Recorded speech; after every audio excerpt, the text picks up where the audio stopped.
Okay, and without further ado, we will get going. I want to start at the very beginning here, and I want to start with you, Ed. Tell us, what is a war game? What is it? What does it do? Well, games are about people making decisions in a synthetic environment where they get to see the consequences of those decisions. And the key words there are people, decisions, and consequences. If you don't have those three, you don't really have the kind of games that we're talking about. If you're talking about war games, you add the potential for conflict. And it's not just necessarily the force on force kind of conflict that we typically think of in war games, but there can be any number of kinds of conflict that are involved in a game that produces sort of a war game like environment. Also, the kind of games that we're talking about are what I call professional games. They're not video games, they're not typically done on computers, but they involve professionals in the field talking about issues and working on problems that are relevant to that profession. Thanks, Ed. And Will, we'll go to you now. Can you tell us a little bit about why the Department of Defense uses games? Sure. So the DoD uses war games for three primary reasons. And I like to kind of think of these three things, and I call them the three E's. And those are explore, experiment, and educate. So exploration includes those types of things regarded as ill-defined or unclear problem sets. And it really helps identify the unknown unknowns, one could say. Next, experimentation includes testing concepts in fluid and dynamic environments that otherwise one might not get the opportunity to do so in a real world environment. And lastly, it's also used for educational purposes. So educating individuals or organizations on the complexity or the issue at hand for the analysis at the moment. Great. And Chris, I want you to talk us through a little bit what war games can tell you, what they can't tell you, what are they good for, and what are the limitations, and what questions are not good to look to a game to answer.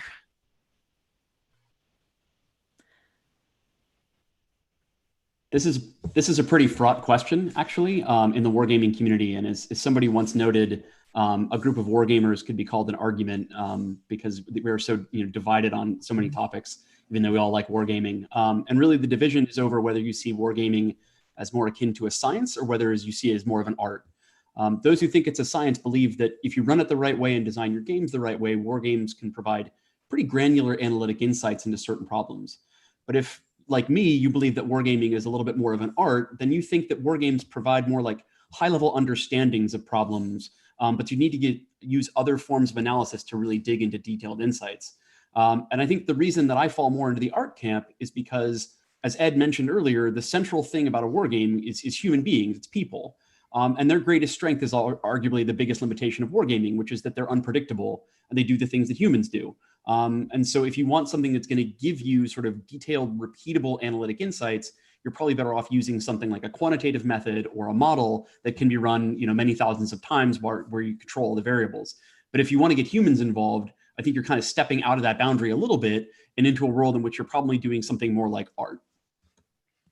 Yeah. So is it fair to say that, as you point out, war is an essentially human undertaking, right? And if you want to get a feel for how humans behave in these different situations, game is a great place to look. Absolutely. Yeah. Yeah. Becca, can you tell us a little bit about the different types of games and what the different types of games are used for? Sure. So this, again, is something that's hotly debated. A lot of different names for a lot of different games. Oftentimes, some of those names really are referring to some of the same things. They're just calling it something different.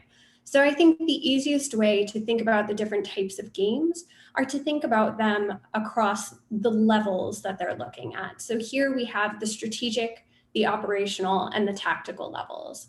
So strategic level games are often referred to as strategy games, and they focus the most on the human decision-making and interaction element.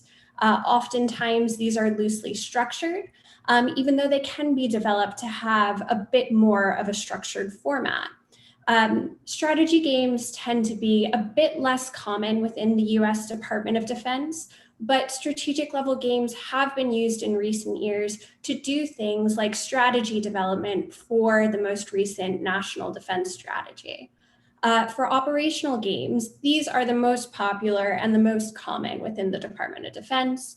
They model some type of force-on-force interaction, and oftentimes they're used to test different operational concepts, but also to identify gaps in capabilities or in posture. So for example, the Department of Defense used wargaming to identify some of the gaps that it would face in terms of its posture and capabilities to stave off a potential Russian threat to the Baltics. And then lastly, we have tactical games, which these games really focus on warfighting almost at the unit level, so they're very granular.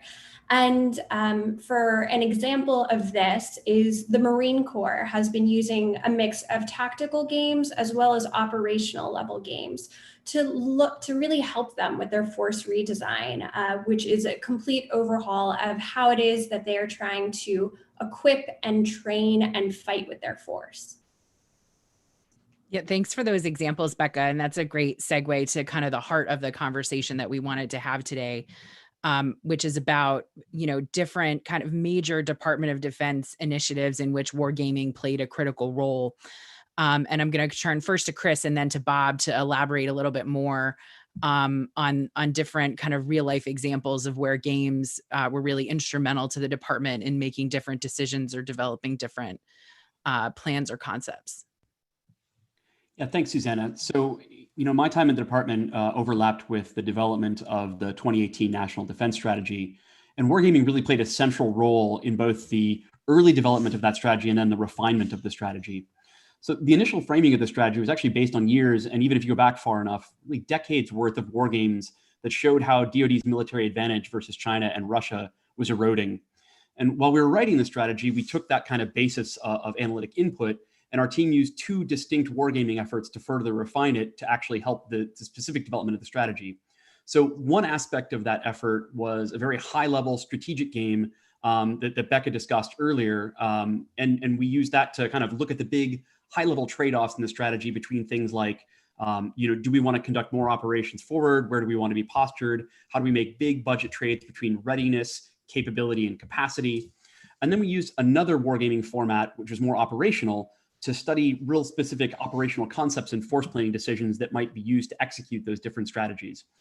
So the high-level strategies helped us kind of sort out and refine all of our original strategic concepts. And RAND has actually taken that game and developed it into a commercial product that they're calling Hegemony, with a D in the hedge, sort of like a tongue-in-cheek little pun there. And then the operational level games, those help us actually understand how we really implement the warfighting concepts that are nested within inside the NDS, and then also examine whether or not we could afford the requisite weapon systems in order to execute those warfighting concepts. Thanks. And Bob, do you want to offer us your views on kind of big initiatives where wargaming played a critical role in the department?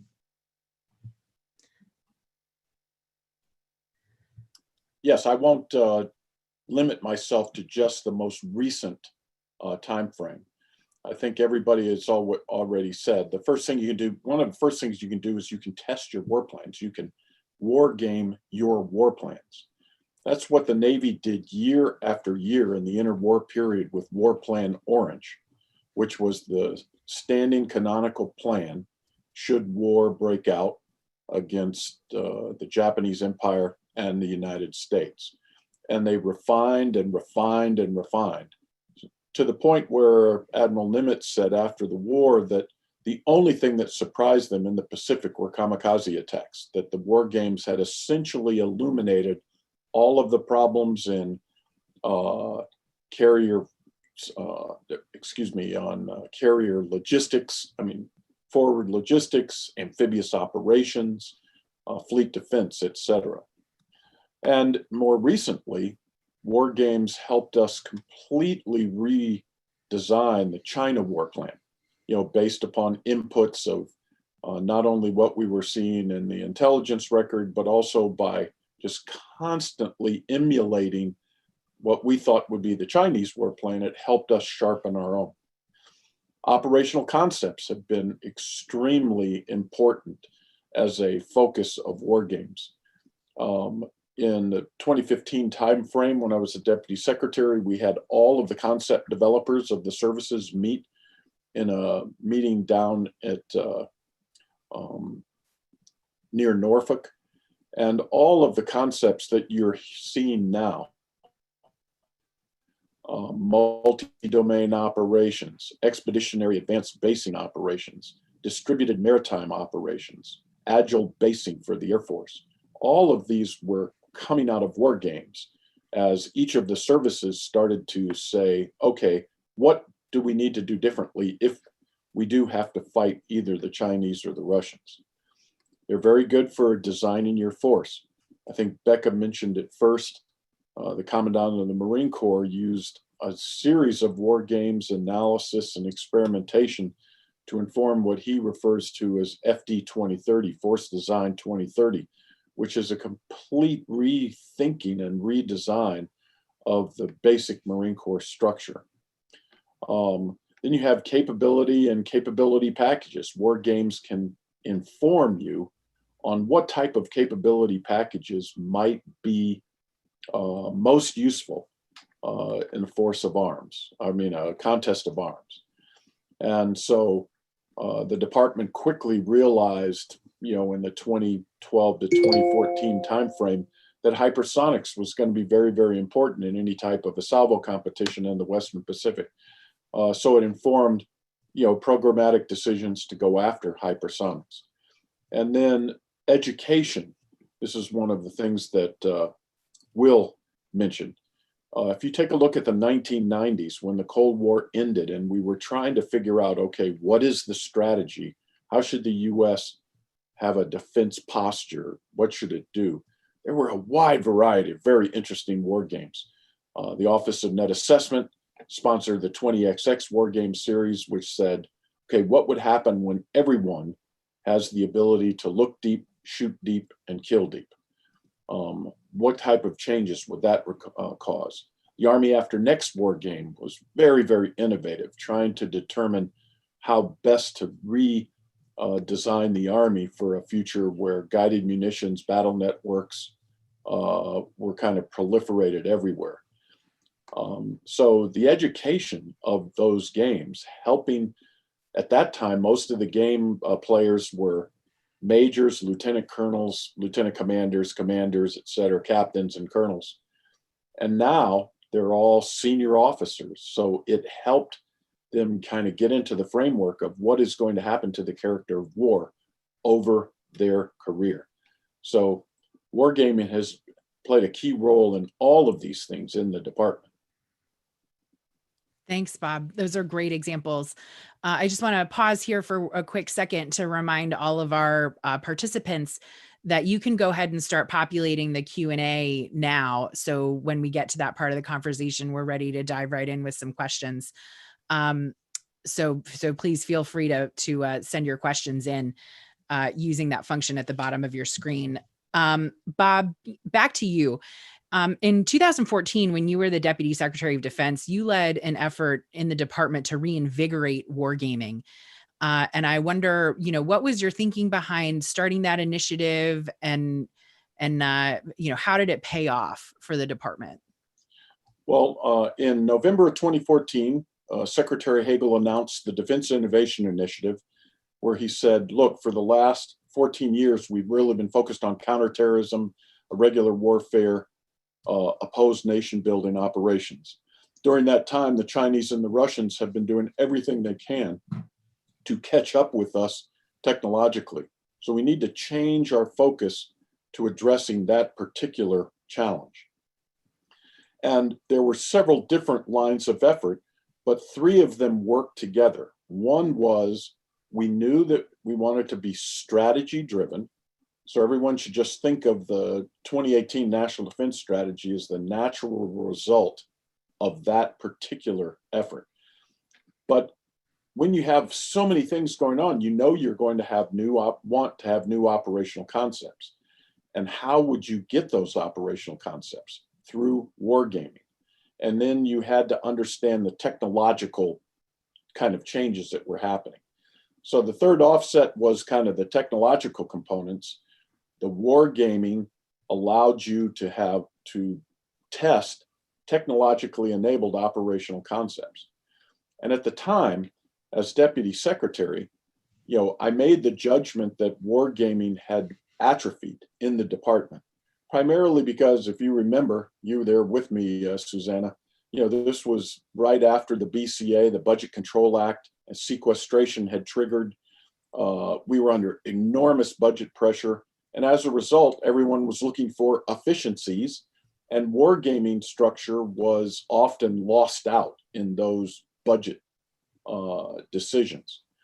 So I wanted to tell the department, we can't afford to cut away our ability to do wargaming. This is when we need it now more than ever. So, the war game, essentially what the memo said was, we're going to take a look at this in different timeframes.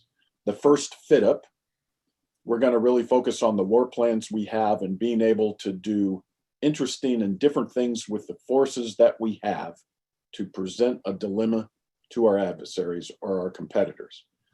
Then we took a look at the second and third fit-ups, essentially through the 20s. And we said, we want new operational concepts and new organizational constructs so that we would be able to pose dilemmas to our adversaries and competitors. And then the fourth fit-up and beyond, we said, look, Office of Net Assessment and DARPA, you kind of look in that area. Tell us how the character of war may change over the next decade or two. So we split it up into a time frame. We assigned people responsibility. And then we did two really important things, I think. One was the Wargaming Incentive Fund. Because the services had all had to cut their wargaming budgets, we set up a special fund at OSD that said, look, if you want to have a game and you don't have the money to do it, come to us. And if you're going to look at a problem that is consistent with our new focus on great power competition, we will give you the funds to be able to do that. Then the second thing we did is create a wargaming repository.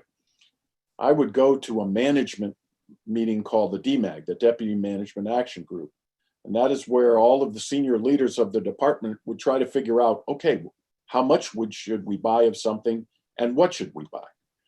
And I wanted the wargaming to at least inform our decision-making. There was no way to connect all of the activity in the department with the senior leaders. So the wargaming repository was designed where all of the war games, the sponsors would have to list their key findings, put it in the repository, and that repository was kept by the Cost Analysis and Program Evaluation Directorate, which then could brief out to the DMAG and say, here is what our war games are telling us. Here are some of the things that you might consider when making programmatic decisions. So, as I look back on it, that was a memo that was signed out in February of 2015, just 3 months after Secretary Hagel announced the Defense Innovation Initiative. And looking back, I think it's one of the things that has had the most lasting effect. Thanks, Bob. So now to the rest of the panel, you were all practicing wargaming in the department or adjacent to the department in the community, when Deputy Secretary Work released that memo. And so I wonder, what was the impact as you felt it, kind of on the receiving end of that initiative? And we'll start with Ed and then go to Chris, Becca, and Will.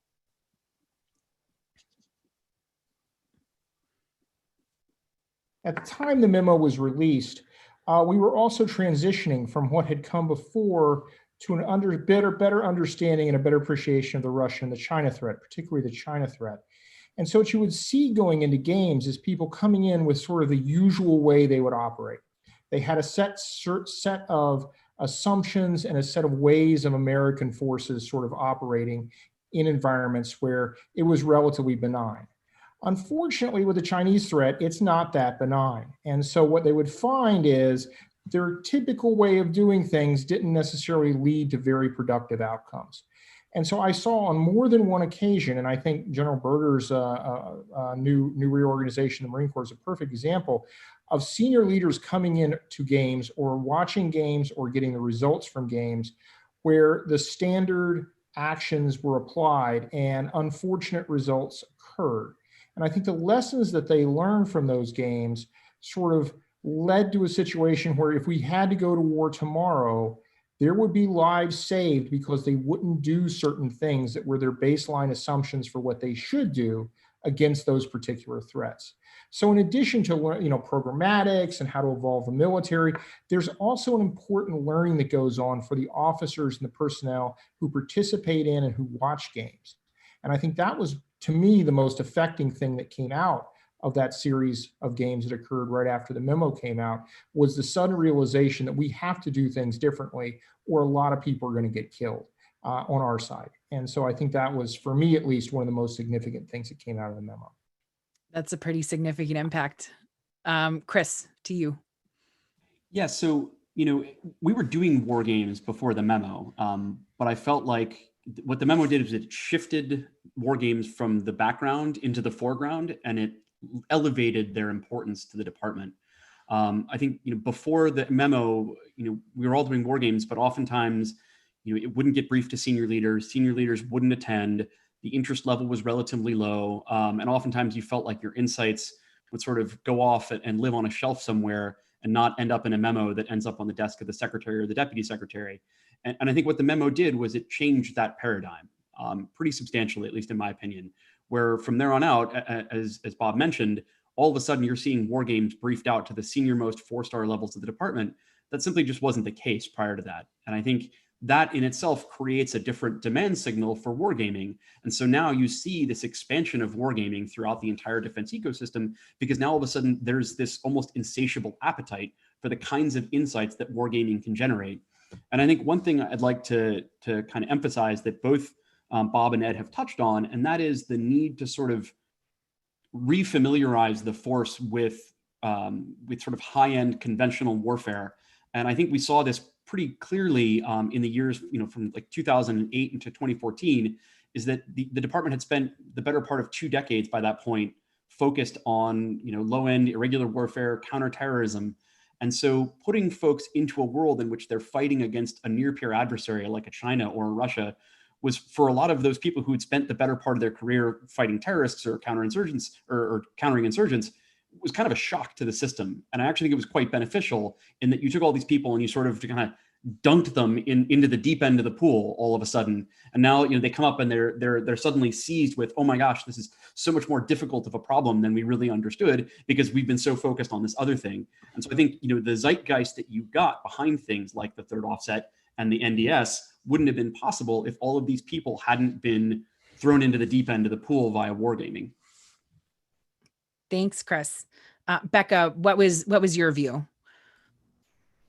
So for me, the memo really opened up the door for greater innovation.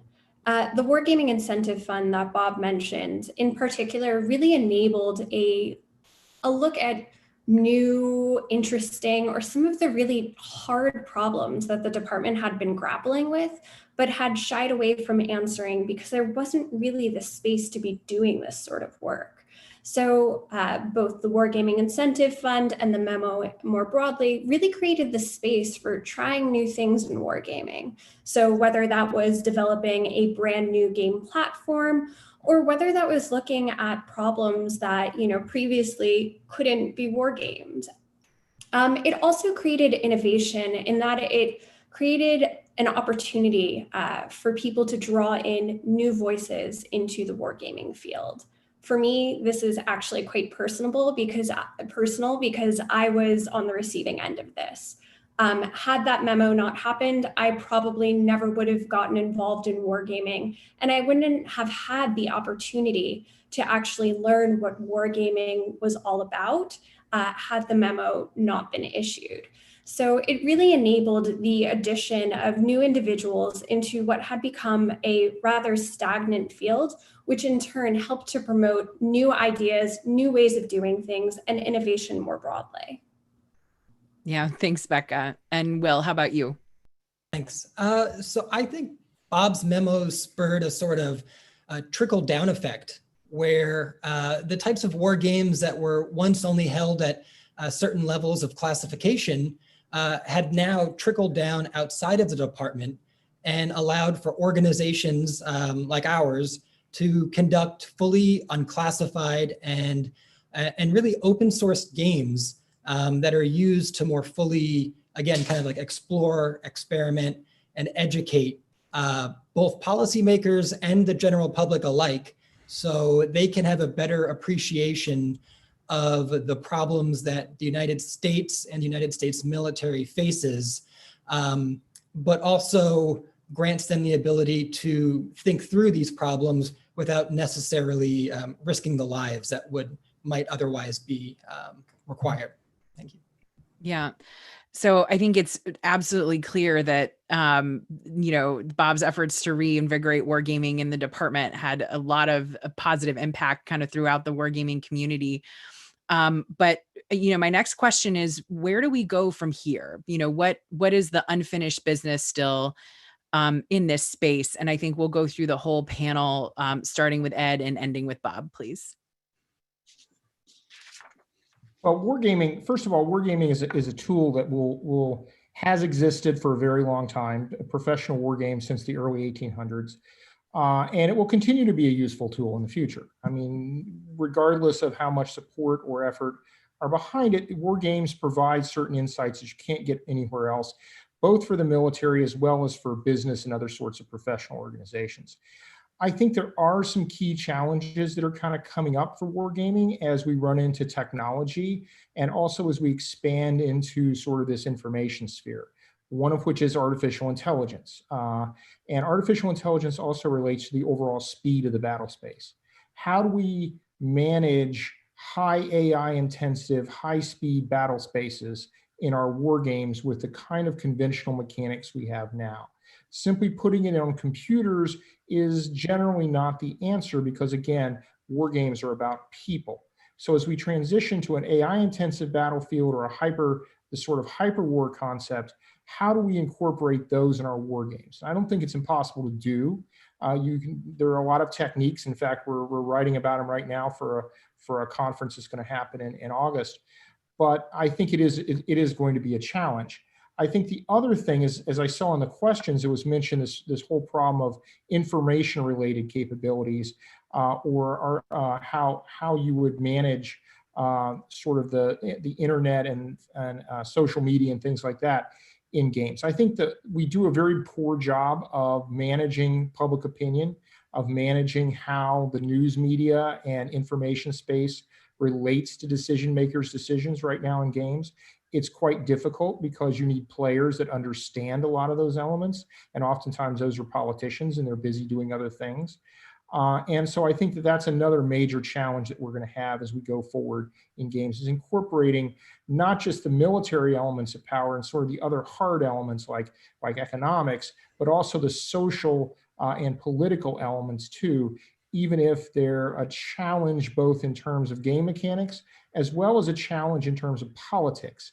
Do you really want to have Congress play in your games? I've asked that question, and the answer in DoD is generally no.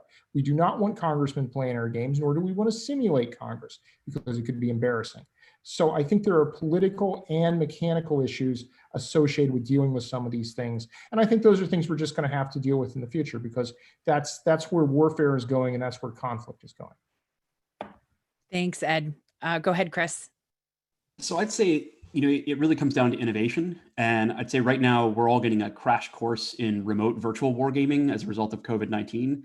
And, notwithstanding the kind of like horrible human tragedy that's occurred with that, I think the fact that it's forced us to innovate has kind of been a good thing for wargaming, because it's forced us to rethink how we run war games. Previously, you get almost all the folks together into one big room and you stand around a table and maybe you've got some breakout rooms, but generally speaking, wargaming has been a face-to-face activity. And one thing I've learned from running some virtual war games is that, if two different parts of a military command structure, so you take, for example, the combatant commander of Indo-PACOM and then a joint task force commander forward, kind of responsible for actually executing the operation, if they're not together in real life, they probably shouldn't be together in a war game, and separating them virtually through communications links, whether you're using Zoom or Slack or Google Docs or what have you, enables you to replicate some of the friction and the strains of command and control and communications that you get in real world war fights. And when we ran our first virtual war game a couple of months ago, the leader of the US Blue team said, this is the best replication of the strains of joint operational command he'd ever seen. Because he said, I've got to deal with all these different information streams. I have, 4 different ways that I'm doing comms. Sometimes I can't get a hold of one of my subordinates or the other one. And so that's what real command at the joint level is like. And so I thought, wow, we never would have done games this way if we hadn't been forced to by the pandemic. But the fact that we did pushed us to innovate. And I think as an entire community, we need to be thinking about that. We need to push ourselves to innovate. We need to think differently about wargaming if we're going to keep abreast of all the kind of technological trends that Ed mentioned, not just to mention just sort of the constant changing character of war. Thanks, Chris. Becca, what are your thoughts here? So I have 2 different areas that I think we need to see some advancements and improvements taking place in wargaming. And while Ed and Chris have really focused a lot on some more of the operational concepts, I'll switch and I'll look at some of the strategic level games. I think strategy games are in need of a reinvigoration. I think Bob's memo really repopularize them, but that still doesn't necessarily mean that they're used enough or used in the right way. Oftentimes, they're still not seen as serious tools. And I think we're missing a trick by not looking at ways in which we can develop strategy games to be a little bit more rigorous and to enable us to truly look at what different strategic options would be. The other area that we really need to improve is we need to improve diversity in wargaming. For a method that stresses human interactions and where humans are essentially the game engine, we do a really poor job of ensuring that the field is welcome to new faces and trying to recruit new and diverse individuals, and particularly women, people of color, and members of the LGBTQIA community. And I'm not saying that in terms of just lip service. There's a real benefit to ensuring that we are involving people who have different perspectives and experiences. Because wargaming is such a human-centered tool, having those different experiences and different perspectives really help us ensure that we are looking at what the right courses of action would be, or thinking through different strategic options, or really trying to build new and novel games. So we need to do more of this if we want to continue to innovate in the ways in which we've been talking about throughout this panel.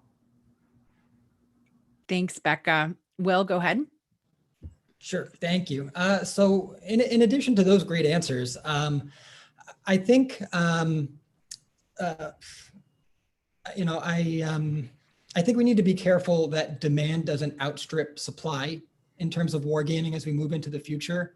And what I mean by that is to continue to ensure that war games are used and discussed in appropriate ways as there's an increasing amount of demand and interest in this field. And as it rightly should be.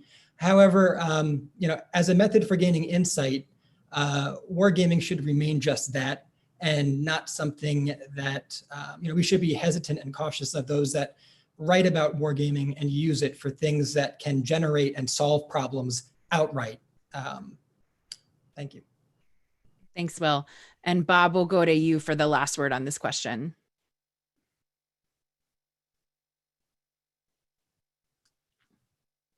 Two things are happening right now. You have these enormous geopolitical changes going in the international system, and the department and our national security strategy is shifting us towards a focus of a long-term competition with great powers. And that in and of itself is a momentous change for the Department of Defense, and one that will require a lot of deep thinking. The second thing is we're in the midst of a technological tsunami, and it is unclear how all of these different technologies can best be put together to achieve lasting battlefield advantage. The two times that I look at that in my mind kind of remind me of what we're going through was the interwar period, when the United States was, grappling with being a world power, potentially having to fight against Japan. And there was just enormous changes in sensors, radar, sonar, enormous C4I advances with radio and all sorts of other types of things. Submarines, the whole thing. And so wargaming in that interwar period was just central on trying to figure out what was going on. And then the 1990s, the Cold War ends, boom. We don't really have a great power competitor. How will the United States wield its military power? And we were going through the information revolution, guided munitions and battle networks. So it required, again, a lot of thinking. I should have said this up front. One of the things that motivated me the most in writing the memo is a quote from Thomas Schelling, who said, "One thing a person cannot do, no matter how rigorous their analysis or heroic their imagination, is to draw up a list of things that would never occur to them." And that's what war games do in this people-centered enterprise called the Department of Defense. It illuminates things that would have never occur to you because of the interaction of the games, the players, the interaction of all of the problems that you're throwing at the players. And if you take a look at the 2018 NDS, in the first couple of paragraphs, it says, "We're emerging from a period of strategic atrophy." That what Secretary Mattis was saying, look, the last 20 years isn't going to be like the next 20 years. And we've kind of let our strategic thinking go by the wayside. We now have to start upping our game. And then at the end of the strategy, it says we need to pursue urgent change at significant scale. And so there is a lot remaining to be done in the wargaming space. We're just beginning to explore the new operational concepts that we're going to have to pursue to have battlefield advantage. We are still trying to figure out the best combination of technological capabilities.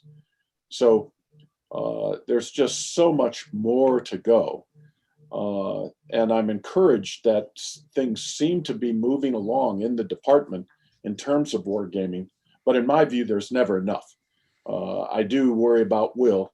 You don't want to outstrip the capacity of your wargaming infrastructure, but if anything, build up your wargaming infrastructure to keep up with the demand, because there are so many different things we have to consider for the Department of Defense. Thank you so much, Bob. I think on that note, I'm going to conclude our little discussion here and go to audience questions. We've got over 300 participants on the line and over 50 questions here in the queue. So I apologize in advance if we don't make it to your question. And in the interest of efficiency, I'm also going to try to group related questions together for our panel here. And the first one is, I've got a number of questions in the queue that are about civilian participation in war games and other agencies besides DoD participating in war games. And does the department do that? Do they need to do that more? And, what are the benefits of including other perspectives outside the uniformed military in those processes? Let's do Chris first, if you want to take a swing at it. Yeah, I'll kick this one off. Presently DoD has a wide range of different kinds of war games, but I would say most war games I've ever been a part of have been as a civilian. So there certainly is civilian participation in most war games, whether it's on the player side or on the control side. And at some certain war games, particularly ones focused at higher level strategies, there are often representatives from other government agencies, whether that be Treasury or the IC or Commerce or you name it. I would argue that we need to do more of that. And I think we need to push that level of interagency integration down into things like operational level war games. And the reason I think that is it's a little counterintuitive. People say, well, you're just looking at military operations. but military operations just don't occur in a vacuum. They never have, and they never will. The operational opportunities and threats that are presented to you have a strategic set of consequences and a strategic set of realities.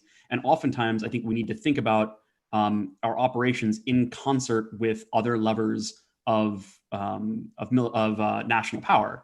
So that is to say, we shouldn't just be thinking about how do we bomb a target, but we should also be thinking of, okay, I'm going to bomb the target and I'm going to level sanctions against certain financial institutions as part of a comprehensive coercive strategy, either for deterrence or for war termination. And I think when we separate those two things out and we stovepipe them rather than integrate them, I think we lose what actually could make us much more capable. Yeah. Does anyone else want to take a swing at this group of questions? Yeah. I would, sorry. Oh, sorry, first Bob and then Ed. Okay. Well, the organization that is most closely tied to DoD in the wargaming sphere is the intelligence community. One of the key lines of effort in the Defense Innovation Initiative was DoD IC integration. So if you recall the Advanced Capabilities and Deterrence Panel, it was tri-chaired by the deputy, the vice chairman of the Joint Chiefs, and the principal deputy director of national intelligence. And that was done for a specific reason, because these war games were generating demands from the IC that they had not had to service for 2 decades. The total number of analysts they had devoted to Chinese and Russian warfighting doctrine, et cetera, had been cut year by year, and most of the people had been devoted to for lack of a better word, the global war on terror. So I think we're totally integrated with the IC, and the IC is dominated by civilians. And as Chris said, civilians in all of the military departments out of OSD and the Joint Staff were key players throughout. But if we're in a long-term competition with great powers, I hear it over and over and over again. The 1947 National Security Act, which established kind of the big organisms of competition in the US government, is no longer really germane. And I believe we would need a whole new series of war games on what is the best organization of the US government to compete in a long-term competition with great powers. Should we bring back the US Information Agency? Should we increase the size of USAID? How would we do the information fight in the gray zone? All of these things, war games could really help us identify new organizational constructs for the government. So I think the question about should civilians be involved is a very good one, and one that we should consider carefully as we go forward. Thanks, Bob. Ed, go ahead. Yeah, all I was going to say is it really depends on the type of game and what you mean by the word civilian. Interagency games, like for disaster response, humanitarian assistance, or disease response like COVID-19, they are often sponsored by people who are not even DoD. So you're going to have a lot of interagency play in there, but you may not have a lot of civilian play, as in non-governmental personnel playing. On the other hand, if you're doing a game about fighter tactics or company level maneuver elements, you're probably not going to have any reason to have civilians in those kind of games. So I think it very much depends on the purpose of the game and what you're trying to do and the scale of the game that you're dealing with. And so that's all I was going to add. Thanks, Ed. Becca or Will, did you have anything on this group of questions?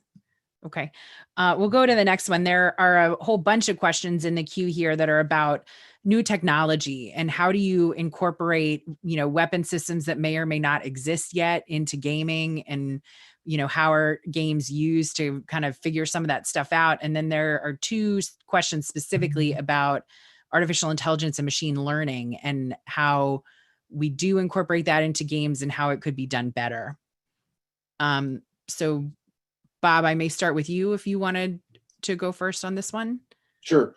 And I'll rewind the tape back to the 20XX wargaming series that was started right after the end of the Cold War and Operation Desert Storm. Andy Marshall, who was the head of the Office of Net Assessment at the time, said, okay, a revolution war has occurred. We are now moving into a new warfighting regime where guided munitions and battle networks will be kind of key at the operational level of war. And they will render subordinate traditional mass combined arms warfare. The United States was a first mover in this regime.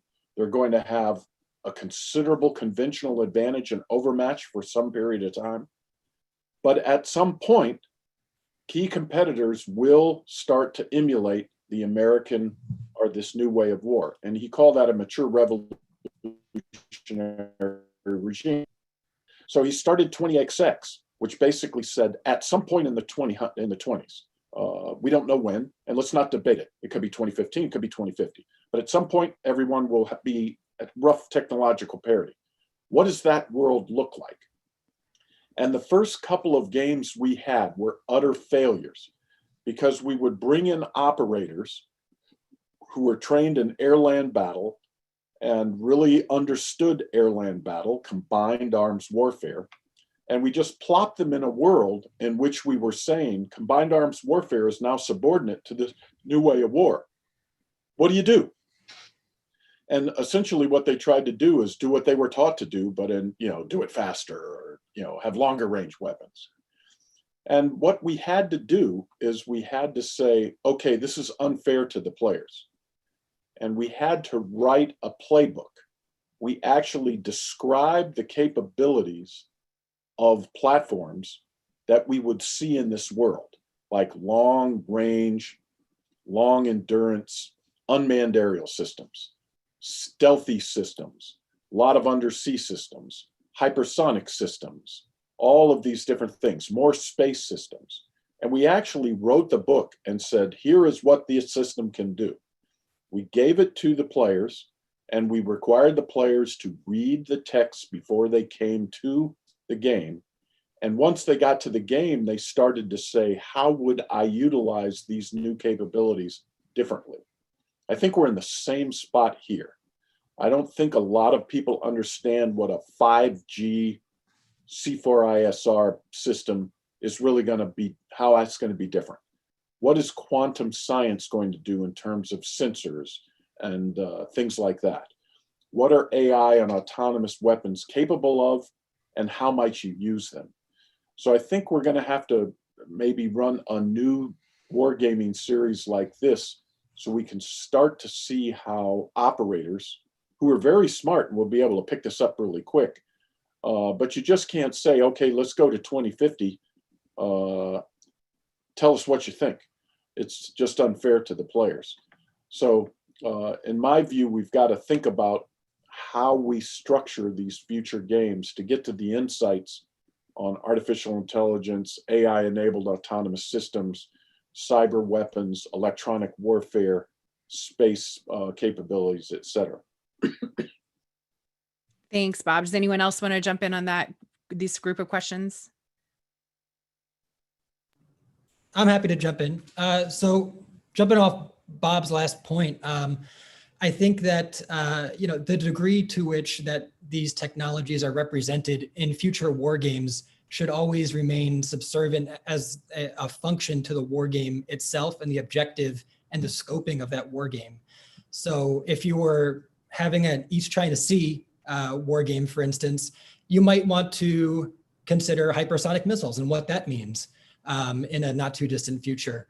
But as Ed was saying before, for like disease type, more civil focused war games, the relative merit of hypersonics really doesn't play in that sense. So it's an important thing to war game out and explore what those impacts will be and the best ways to reflect those methods in a war game. But it's also important to keep in mind, how those technologies either add to or subtract from the purpose of your sole war game in that moment at any given time. Thanks, Will. Ed, go ahead. Yeah, I think this is a research area, especially when you start talking about AI, hyperwar, those kind of things. And I think that's something we're working on right now in gaming. I think that the one thing that I think we leave out a lot in the games is that if you invent an AI that has human level intelligence, for example, there are going to be tremendous number of consequential impacts to society, to the why we're doing a war, what kind of war we're waging, who's waging it.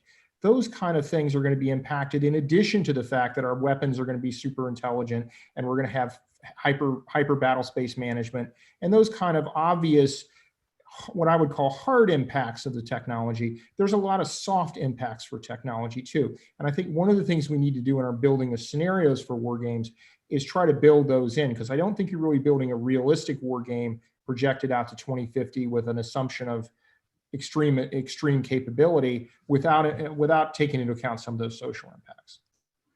Thanks, Ed. So I've got another group of questions here that are about what happens after the game. Right. So how do we take lessons that we learn from games and actually move them into analysis or implementation? Are there examples where that's kind of gone awry, where policymakers or tacticians or strategists have overlearned some lessons for a game? There's a kind of a group of questions around this theme. So who would like to jump in on that? I'll go really quick. So there's kind of, it really depends on the kind of war game that you're running and for whom you're running it. The after action portion of a game, if you're running it for a military service or for, a member of OSD, might include, a really quick hot wash and a memo that goes up the chain and hopefully lands on the desk of somebody like former Deputy Secretary Work. If you're doing it in other environments, so for example, some of our games here, because they're unclassified and we're doing them for public consumption, the purpose is then to push out materials that help share the insights that we glean from that game. So that can be everything from a quick memo or a series of talking points about major insights that came out of the game. It can be a narrative that tells you the story of what happened during the game. It can take all sorts of different formats, but I think the key thing is, and I think this adheres if you believe kind of like I do that wargame is a little bit more art than science. I think what you're trying to do is tell the story of the common sense of understanding that came to all the players who were in the game. And it doesn't always have to be common necessarily. It could be, different folks' perspectives. So, the red team may say, I came to this understanding of what this war fight would look like for me. The blue team might say another thing. The blue naval commander might say something different from the blue Air Force commander. But I think all those perspectives really matter because it helps you build up your thought process about what this war might look like, what this potential alternative future might look like. And you can derive a lot of insights from that. I'll jump in as well, if that's okay, Susanna. Yeah, go ahead, Becca. And I'll say that in addition to how we actually capture some of those insights, some of it has to do with the structure that we have on the front end. So here there are some best practices within wargaming, which is one of the things that we often try to do is promote wargaming series, because this allows us to play the games multiple times, oftentimes with different sets of players, to ensure that we're getting a range of different views and perspectives and insights. Sometimes it also allows us to change some of what the starting conditions are. And all of this is dependent on the wargame objective and the question at hand.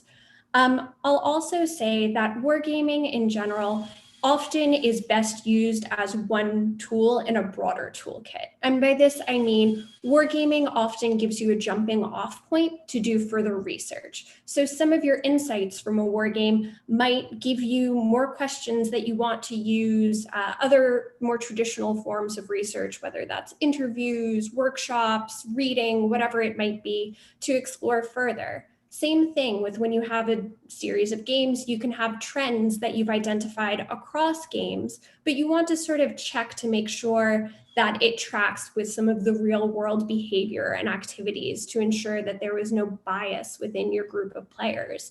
So there's a lot of ways in which you can structure what you're trying to do in the front end, but then also take what you learn from the games and explore them further by other means. Thanks, Becca. Anyone else want to jump in on this group of questions here? Okay. I've got another group of questions that are about who in DoD is responsible for wargaming. and a group of another question, kind of a bit more specific than that. That's about, who is responsible for innovating our methods of wargaming and kind of coming up with new methodologies and new ways of approaching the problem. Who wants to take a swing there? Bob, maybe. Well, I believe that the right answer right now is J7 is kind of responsible for wargaming, thinking about wargaming through the department. That is the organization that has been given the task by Secretary Esper to come up with a new joint warfighting concept by the end of this calendar year. And they are sponsoring a set of TTX/wargames to help identify the new joint warfighting concept. Now, I'm having a little senior moment here, Susanna. The quad, it was J8, policy, CAPE. Who was the fourth person in the quad, or the fourth agency in the quad? Well, I guess I'm having a senior moment too, Bob, because I don't remember either. Well, at the time, I would say that CAPE would have been the one responsible at the OSD level when I was there, because they were responsible for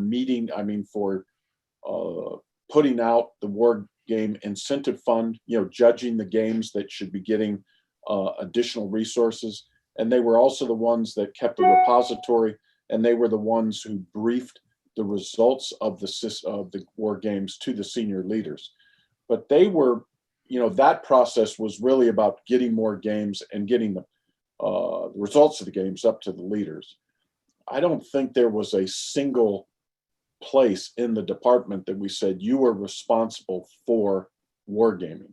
So that's why I think J7 is the organization now, but I could be wrong. Well, but sorry to depart from the moderator role. The wargaming capability proliferates throughout the department, and that's the way we want it, right? Everybody should be able to do it. Chris, I know you wanted to jump in here. I just want to say I remembered who the fourth member of the quad was. It's the Office of Net Assessment. Aha. It was OSD policy. It was Joint Staff J8, CAPE, and then the Office of Net Assessment. And actually, we'll give credit where credit's due to Philip Purnell in the Q&A who offered that one as well. Thank you. Ed, did you want to take a swing on the innovation in wargaming piece specifically? Yeah, I think that there's a lot of us looking at innovation in wargaming. It depends on what you mean, whether you mean tools that will help you with wargaming. I think VR, AR are kind of probably the way to go with respect to future tools that will help with wargaming. I think the key challenge with computers in wargaming is the interface between the players and the computers and the controllers. I also think that, like I said, I think with these new technologies, with these new concepts of warfare, with the tighter and tighter integration between civilian and military in terms of some of these problems, I think new ways of approaching wargaming are important. And I think there's people working on that in academia. There's people working that within the department, and there's also people working that within the interagency. And we're trying to build sort of an academic enterprise to try to understand wargaming better and to innovate better. But it has been a bit of a challenge. Well, Ed, on that future-looking note, unfortunately, I have to let everyone know we're at time. I apologize sincerely if we did not get to your question. There were so many great questions in the chat, and thank you very much to everyone who contributed there and to everyone who joined us today for this conversation. We really appreciate it.